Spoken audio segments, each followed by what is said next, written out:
Hello friends, welcome to my channel. तो आज मैं आप लोगों के लिए 6 अप्रैल 2023 के इम्पॉर्टेंट करंट अफेयर्स को लेकर आई हूँ। आई होप कि आप लोगों की एग्ज़ाम की प्रिपरेशन अच्छी चल रही होगी। तो प्लीज़ मुझे कमेंट बॉक्स में बताएं कि आपकी 14 मई को होने वाले एग्ज़ाम से पहले मैं आप लोगों के लिए करंट अफेयर्स के अलावा और कौन कौन सी टॉपिक लेकर आऊँ।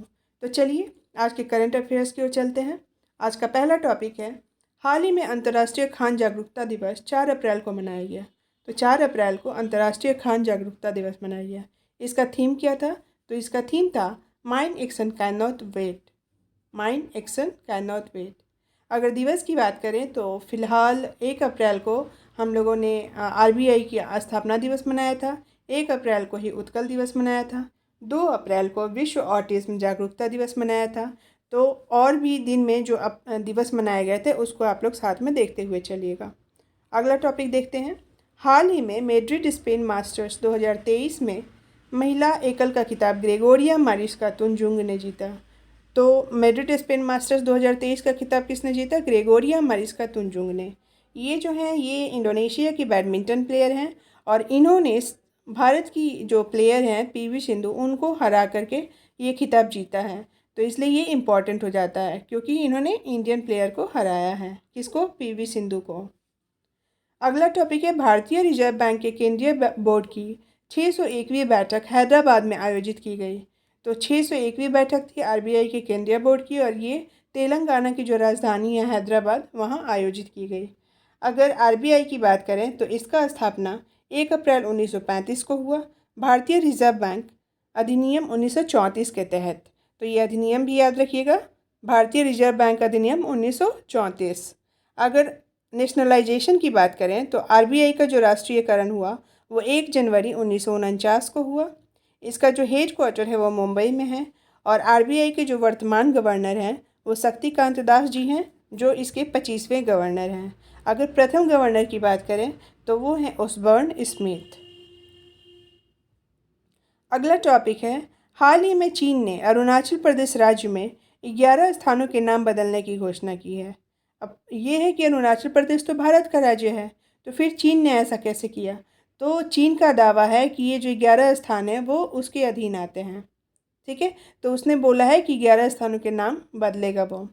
अगर अरुणाचल प्रदेश के बारे में देखें तो इसकी जो राजधानी है वो ईटानगर है। यहाँ के वर्तमान सीएम जो हैं वो पेमा खांडू हैं। वर्तमान गवर्नर जो हैं वो कैवल्य त्रिविक्रम पटनायक जी हैं। और करेंट टॉपिक देख लेते हैं जो अरुणाचल प्रदेश से रिलेटेड है। तो हाल ही में राजनाथ सिंह ने अरुणाचल प्रदेश में ही सियोल पुल का उद्घाटन किया है।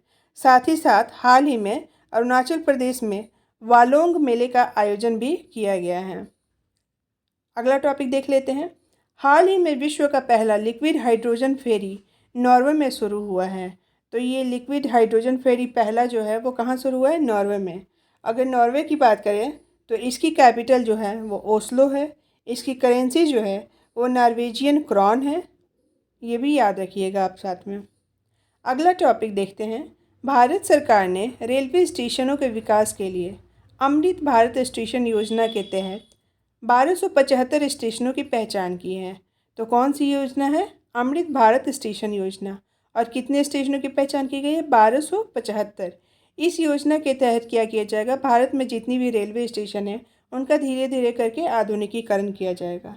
अगर इस योजना की बात करें तो इस योजना को केंद्र रेल मंत्रालय, जो केंद्रीय रेल मंत्रालय हैं उनके द्वारा दिसंबर 2022 में शुरू किया गया था।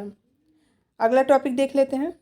हाल ही में बांग्लादेश में इलेक्ट्रॉनिक वोटिंग मशीन के बिना मतपत्रों का उपयोग करके आम चुनाव होंगे। हर जगह आजकल क्या होते हैं, जब चुनाव होते हैं तो ईवीएम का यूज होता है, इलेक्ट्रॉनिक वोटिंग मशीन का।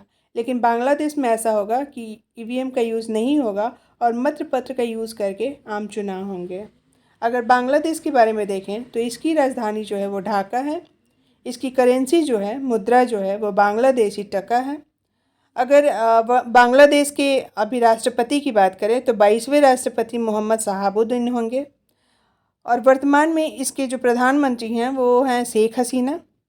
बांग्लादेश से रिलेटेड कुछ और करेंट टॉपिक है, जैसे एक नाम आपको आएगा वसीफ़ा नाजरीन।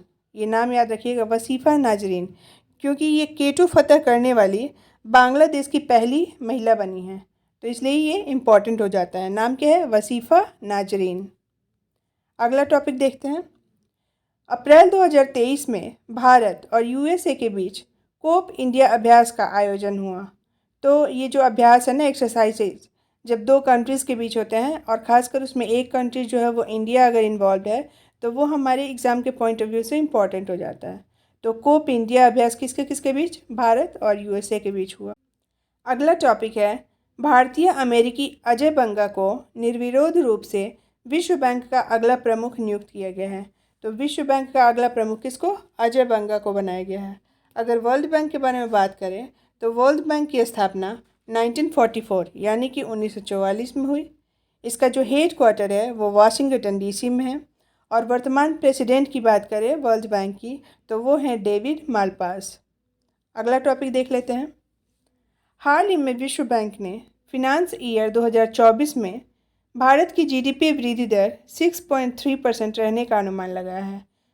तो फिनांस ईयर में 2024 में विश्व बैंक ने क्या बताया कि भारत की जीडीपी वृद्धि दर कितनी रहेगी? 6.3%। अगला क्वेश्चन देखते हैं।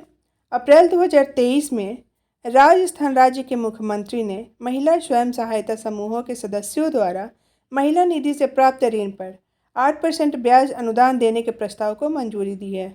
तो किस राज्य सरकार ने? राजस्थान राज्य सरकार ने। ठीक है, इस प्रस्ताव पे मंजूरी दी है कि क्या किया जाएगा? 8% ब्याज अनुदान दिया जाएगा।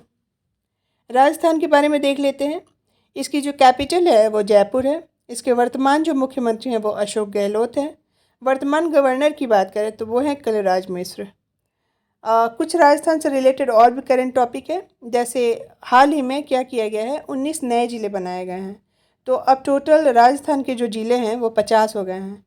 पहले से ऑलरेडी 33 ज़िले थे, लेकिन हुआ क्या है कि 2 ज़िले ऐसे हैं जिनको क्या किया गया है? विलय कर दिया गया है। तो अब टोटल 50 ज़िले हो जाएंगे 19 नए ज़िले बनने के बाद। अगला अगर टॉपिक देखें तो क्षेत्रफल की दृष्टि से सबसे बड़ा राज्य भी कौन सा है? राजस्थान। और अगर हमारे इतिहास से रिलेटेड टॉपिक देखेंगे तो राजस्थान में ही सबसे पहले पंचायती राज की शुरुआत हुई थी। ठीक है, ये भी देख लीजिएगा। अगला टॉपिक है, हाल ही में बनारसी पान को जीआई टैग मिला है। किसको? बनारसी पान को। जीआई टैग से आपको याद आ रहा होगा कि हाल ही में हिमाचल प्रदेश के कांगड़ा चाय को यूरोपियन जीआई टैग मिला है। वैसे बनारसी पान को तो भारतीय जीआई टैग मिला है, लेकिन कांगड़ा चाय जो है उसको यूरोपियन जीआई टैग मिला है, क्योंकि उसको भारतीय जीआई टैग बहुत पहले ही मिल चुका था। अगला टॉपिक है, हाल ही में कश्मीर में प्लास्टिक दो सोना लो योजना शुरू की गई है।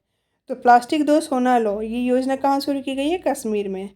और ये इतनी फलदायी रही कि 15 दिन के अंदर कश्मीर क्या हो गया? पूरा प्लास्टिक मुक्त हो गया। तो ये बहुत अच्छी योजना रही और सफल योजना। अगला टॉपिक देखते हैं। हाल ही में वित्त वर्ष 2022-23 में प्रत्यक्ष कर संग्रह में 25.90% वृद्धि दर्ज की गई है। कितना परसेंट? 25.90% प्रत्यक्ष कर संग्रह में। और ये वित्त वर्ष क्या था? 2022-23।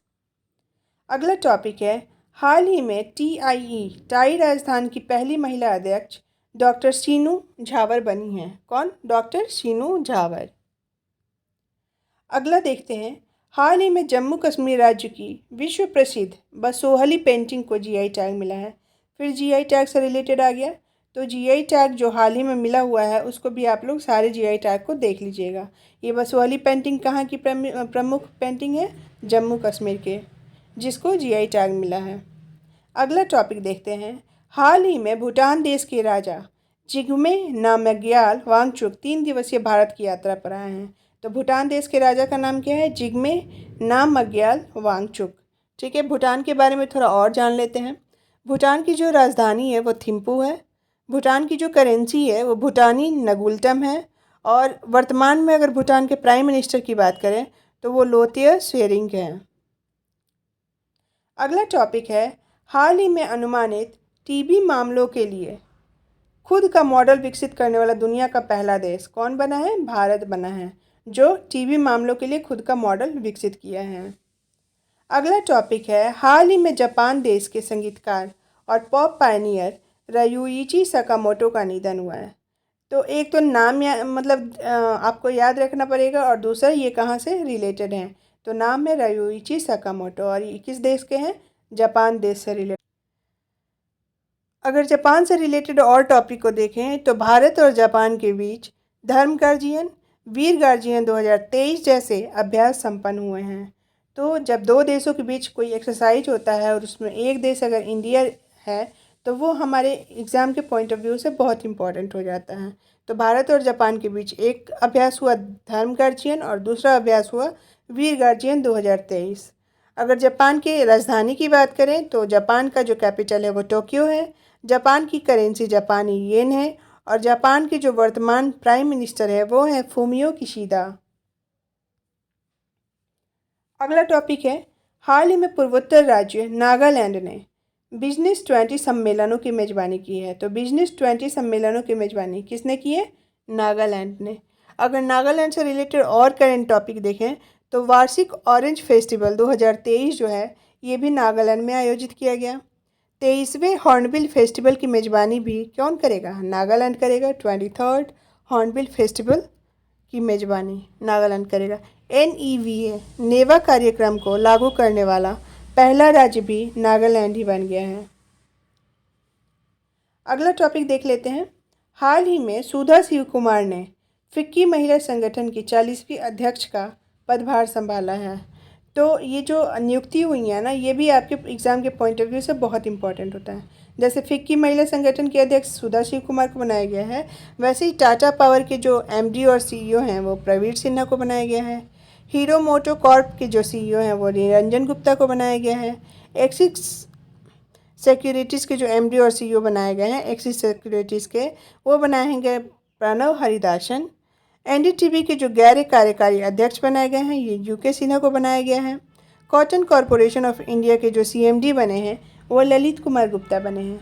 ये सारे जो मैं बता रही हूँ ये आपके लिए नए नहीं होंगे। अगर आपने मेरे पिछले करेंट अफेयर्स के क्लासेस को देखा होगा तो ये सारे नाम आपको आए होंगे। मैं तो बार बार इसलिए बता देती हूँ ताकि आपका क्या हो, साथ में रिवीजन होता चले, क्योंकि आपके पास इतना टाइम नहीं है कि जा करके फिर से उसको देखें। तो आपका क्या होगा, धीरे धीरे रिवीजन हो जाएगा और बार बार सुनेंगे ना तो ये क्वेश्चन जो है वो आपके हो जाएंगे। अगला टॉपिक है, हाल ही में तेलंगाना राज्य सरकार ने गर्मी को मात देने के लिए कूल रूफ पॉलिसी शुरू की है। तो कूल रूफ पॉलिसी किसने शुरू की है? तेलंगाना राज्य ने। अगर तेलंगाना स्टेट की बात करें तो इसकी कैपिटल हैदराबाद है। इसके वर्तमान गवर्नर जो हैं वो तमिलिसै सौंदरराजन जी हैं।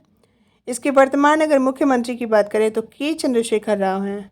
अगर तेलंगाना से रिलेटेड और करंट टॉपिक को अगर रिवाइज करें तो आपको याद आएगा कि लेक डेवलपमेंट प्रोग्राम भी तेलंगाना सरकार द्वारा जारी की गई थी।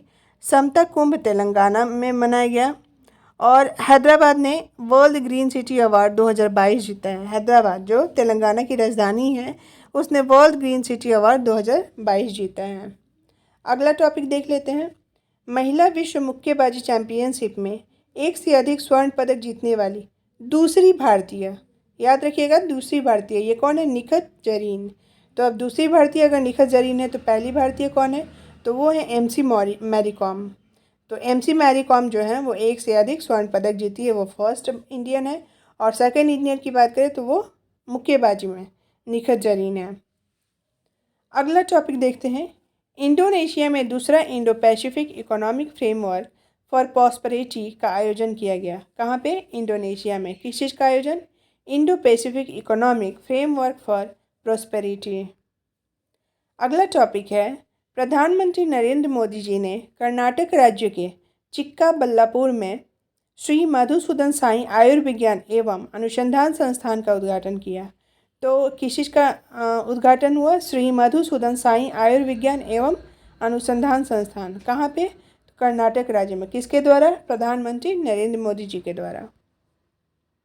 अगला टॉपिक है, संस्कृति मंत्रालय द्वारा महाराष्ट्र के पुणे में वित्तस्ता द फेस्टिवल ऑफ कश्मीर के दूसरे संस्करण का आयोजन किया जा रहा है। हो सकता है ये नाम पढ़ के आपको कन्फ्यूजन हो जाए, वित्तस्ता द फेस्टिवल ऑफ कश्मीर, लेकिन ये मनाया कहाँ गया? महाराष्ट्र के पुणे में। इसी तरीके से आपको पिछली क्लास में एक टॉपिक मिला होगा अरुणोदय 2.0। तो जो अरुणोदय 2.0 है वो अरुणाचल प्रदेश में नहीं मनाया गया था, आपको याद होगा वो असम में मनाया गया था। तो कभी कभी हो जाता है, आप नाम से कंफ्यूज मत होइएगा, ठीक है। तो ये भी Vitasta the festival of Kashmir जो है ये महाराष्ट्र के पुणे में मनाया गया है, ना कि कश्मीर में।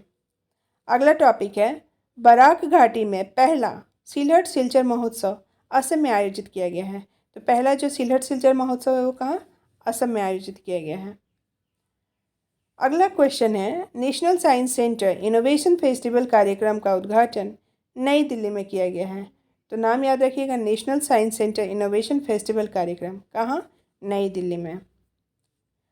अगला टॉपिक है हाल ही में सीमा सड़क संगठन ने NH3 नेशनल हाईवे 3 को रिकॉर्ड 138 दिनों में खोल दिया गया। तो इसने एक रिकॉर्ड कायम किया है, नेशनल हाईवे 3 ने इसको क्या किया गया, 138 दिनों में खोल दिया गया है। आज का लास्ट टॉपिक है 30वीं दक्षिणी क्षेत्रीय परिषद की बैठक का आयोजन तिरुवनंतपुरम में किया गया है। 30वीं दक्षिणी क्षेत्रीय परिषद की बैठक कहाँ, तिरुवनंतपुरम में। तो ये सारे क्वेश्चंस आपके लिए बहुत इंपॉर्टेंट थे। इस तरह के टॉपिक्स को देखने के लिए आप प्लीज़ मेरे वीडियोस को लाइक कर दीजिए, मेरे चैनल को सब्सक्राइब कर लीजिए, और हाँ प्लीज़ आप मेरे वीडियोस को अपने दोस्तों के साथ शेयर भी कर दीजिए जो स्टूडेंट्स एग्ज़ाम्स की प्रिपरेशन करते हैं। तो वीडियोस देखने